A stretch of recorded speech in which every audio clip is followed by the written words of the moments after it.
একটি ঘনকের প্রতিটি বাহুকে 50% বাড়ানো হলো। মূল ঘনক ও পরিবর্তিত ঘনকের ঘনফলের অনুপাত কি হবে? এখানে আমরা ঘনকের বাহুর দৈর্ঘ্যটা ধরে নেব। মনে করি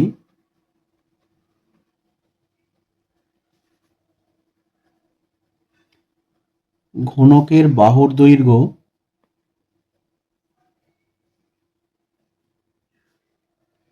সমান x মিটার।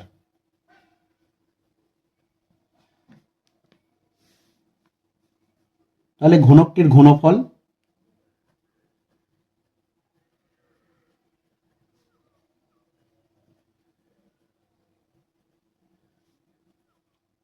x³ ঘনমিটার।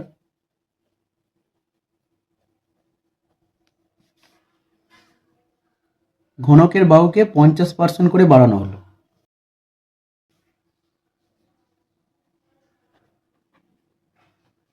ঘনকের বাহুর দৈর্ঘ্য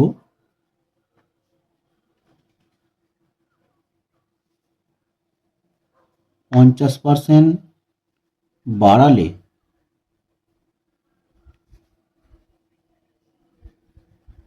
বাহুর দৈর্ঘ্য হয়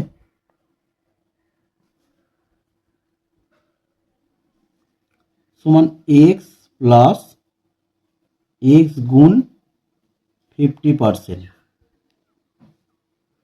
সমান x প্লাস x গুণ 50/100 মিটার।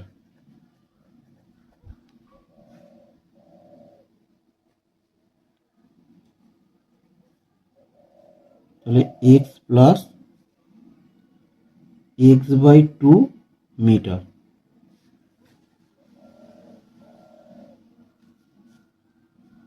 সমান 2 লসাগু 2x প্লাস x সমান 3x/2 মিটার। তাহলে এখন ঘনকটির ঘনফল কত হবে? অতএব এখন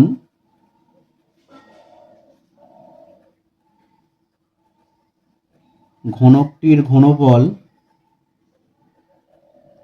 সমান 3x/2, যেহেতু এখানে বেরিয়েছে তার কিউ ঘনমিটার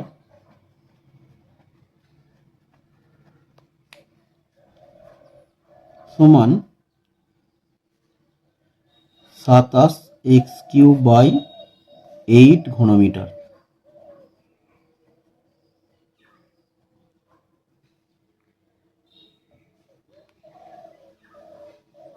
আমাদের কোশ্চেনে চেয়েছে মূল ঘনক ও পরিবর্তিত ঘনকের ঘনফলের অনুপাত কত। অতএব মূল ঘনক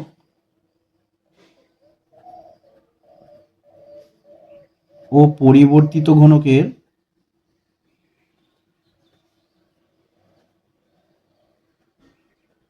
ঘনফলের অনুপাত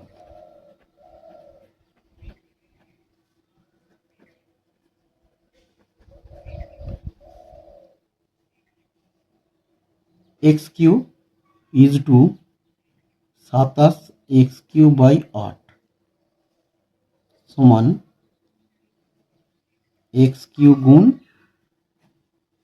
8/27x³।